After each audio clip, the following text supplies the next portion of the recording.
कलयुग में भव सागर को पार लगाने वाले दो ही हैं नाम, चाहे कृष्ण को हो या राम। रामदूत हनुमान जी इन दोनों के ही सेवक हैं।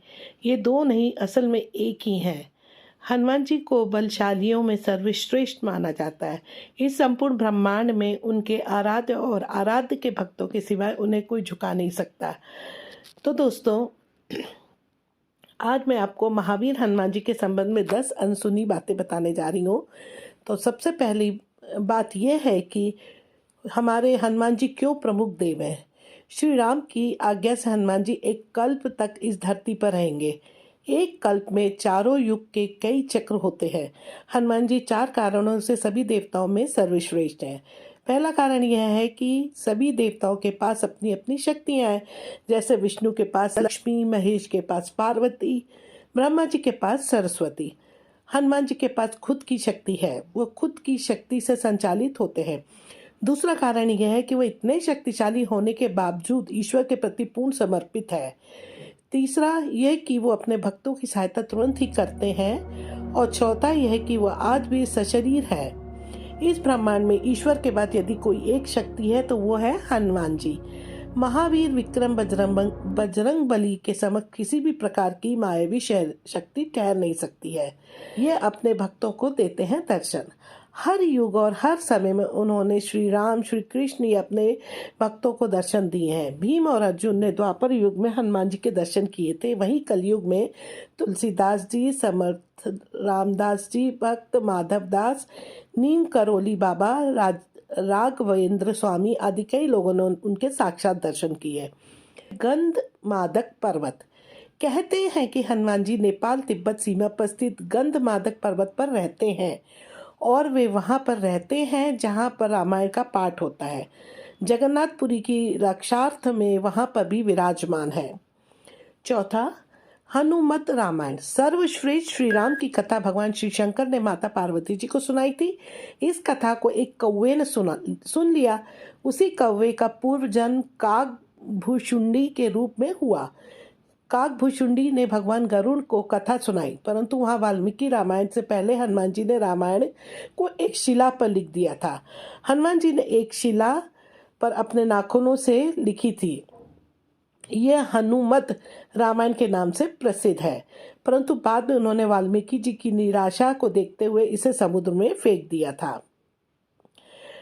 5वीं खास बात है कि हनुमान जी का नाम। हनुमान के पिता सुमेरु पर्वत के राजा केसरी थे तथा उनकी माता का नाम अंजना था, इसीलिए उन्हें अंजनी पुत्र कहा जाता है। उन्हें वायु देवता का पुत्र भी माना जाता है, इसीलिए इनका नाम पवन पुत्र हुआ। उस समय में वायु को मारुत भी कहा जाता था। मारुत अर्थात वायु, इसलिए उन्हें मारुति नंदन भी कहा जाता है। उन्हें शंकर सुवन भी कहा जाता है, अर्थात शंकर जी की पुत्र। इंद्र के वज्र से हनुमान जी की ठुड्डी टूट गई थी, जिसे वो हनु कहते हैं, इसलिए तब से उनका नाम हनुमान हो गया। वज्र को धारण करने वाले और वज्र के समान कठोर अर्थात बलवान शरीर होने के कारण उन्हें बजरंग बली कहा जाता है। छठी बात, हनुमान जी के गुरु। मातंग ऋषि के शिष्य थे हनुमान जी। हनुमान जी ने कई लोगों से शिक्षा ली थी। सूर्य, नारद के अलावा एक मान्यता के अनुसार हनुमान जी के गुरु मातंग ऋषि भी थे। मातंग ऋषि शबरी के भी गुरु थे। कहते हैं कि मातंग ऋषि के आश्रम में हनुमान जी का जन्म हुआ था। 7वीं बात, हनुमान जी और राम जी का युद्ध। ऐसा कहा जाता है कि भगवान राम का अपने भक्त हनुमान से युद्ध भी हुआ था। क्या आप ये बात विश्वास करेंगे दोस्तों? लेकिन हाँ, गुरु विश्वामित्र के निर्देशानुसार भगवान राम को राजा ययाति को मारना था।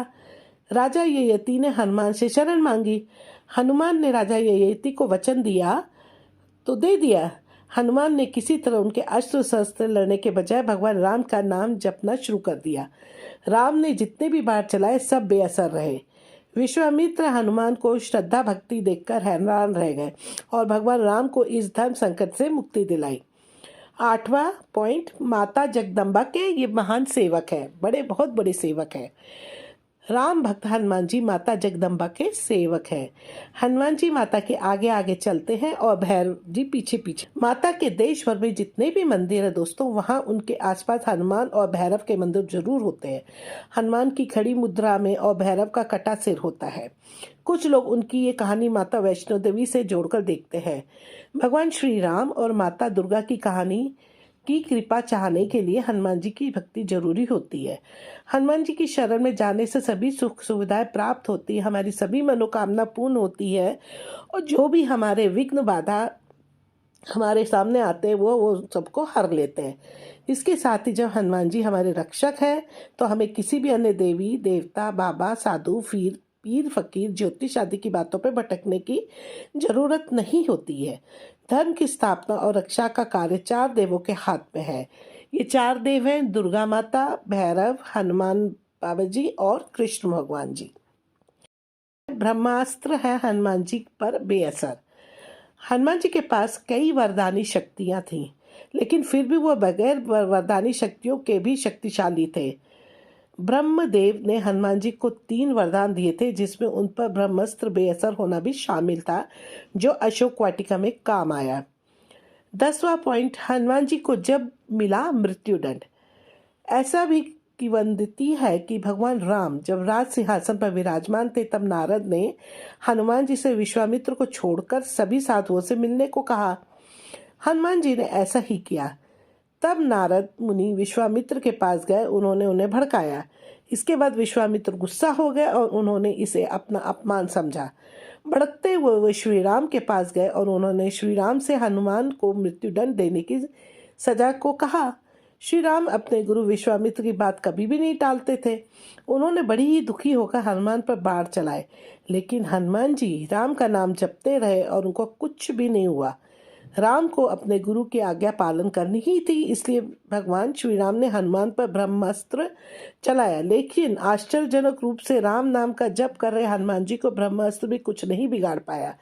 यह सब देखकर नारद मुनि विश्वामित्र के पास गए और अपनी भूल की उन्होंने माफ़ी मांगी और अपनी भूल स्वीकारी।